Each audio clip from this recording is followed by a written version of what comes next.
بات یہ ہے کہ رب تعالیٰ نے تمام چیزیں جوڑوں کی صورت میں پیدا کی ہیں. زندگی ہے، موت ہے، تندرستی ہے، بیماری ہے، امارت ہے تو غربت ہے، دن ہے تو رات ہے، سکھ ہے تو دکھ ہے. گنتے جائیے آپ کو جوڑے ہی ملیں گے. اور اس کو قرآن میں بھی بیان کیا، ہر چیز میں نے جوڑوں میں پیدا کی. وہ اور بات ہے کہ ہم جوڑوں سے یہ سمجھتے ہیں کہ صرف وہ جانداروں کی بات کر رہا ہے رب. اس کی تخلیق ساری ہی جوڑوں میں ہے، حتیٰ کہ پودے بھی. اب تو آپ کو سائنس نے پروف کیا کہ وہ بھی جوڑوں میں ہیں، میل فیمیل ہیں پودوں کے. تو پولن اڑتا ہے، دوسرے پودے پر چلا جاتا ہے، اس سے اس کی نمو ہوتی ہے. یہ تو آپ نے اتنا پڑھا ہوگا. یہ جو برائی، نیکی اور برائی ہے، یہ بھی ایک جوڑے کی صورت میں پیدا ہوئی ہے. اب اس میں یہ مجھے بتائیے کہ روز قیامت کو ہم یوم حساب بھی کہتے ہیں، اور میرا اور آپ کا ایمان ہے کہ ہمارا رب تعالیٰ کے حضور حساب کتاب ہوگا، اور جہاں ہم لائک اے ٹرو پاکستانی رب کے سامنے انکار کریں گے میں نے نہیں کیا، تو وہ ہمارے ہاتھ خود گواہی دے دیں گے چوری کی تھی. یہ ایمان ہے ہمارا.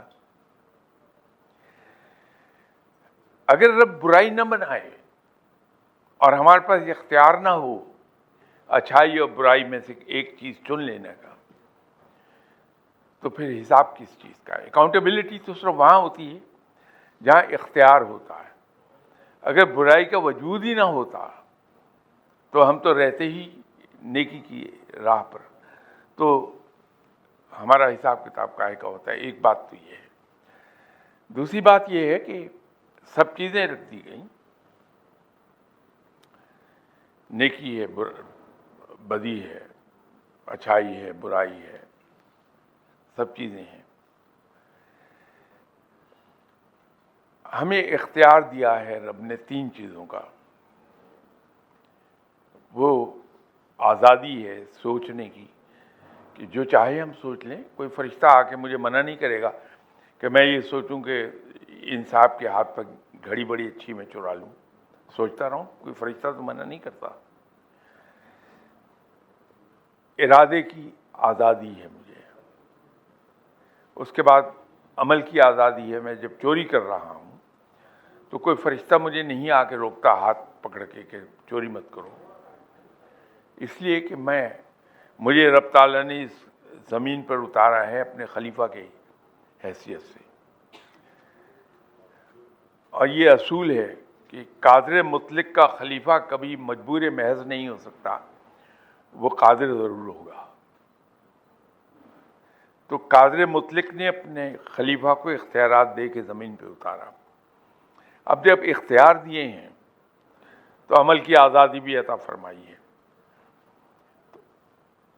وہاں آپ کا امتحان ہے، میرا امتحان ہے کہ میرے سامنے دو چیزیں پڑی، کڑوی اور میٹھی.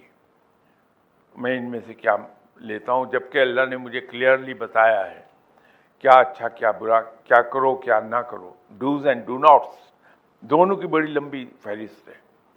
وہ رب تعالیٰ نے تعلیم دے دی اپنے پیغمبروں کے ذریعے، کتاب کے ذریعے، اور اختیار دے دیا. اب مجھے آزادی ہے، میں جو چاہوں چن لوں، لیکن پھر میں آنسریبل ہوں. اللہ کو حساب دینا ہے مجھے. تو اس لیے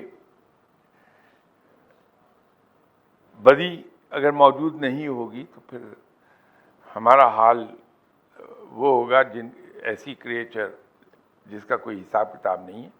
تو یاد رکھیے کہ وہاں اختیار نہیں ہے. فرشتے کو کوئی اختیار نہیں کسی چیز کا. وہ صرف رب کے احکامات کی تعمیل کرتا ہے، اس لیے اس کا حساب نہیں ہے.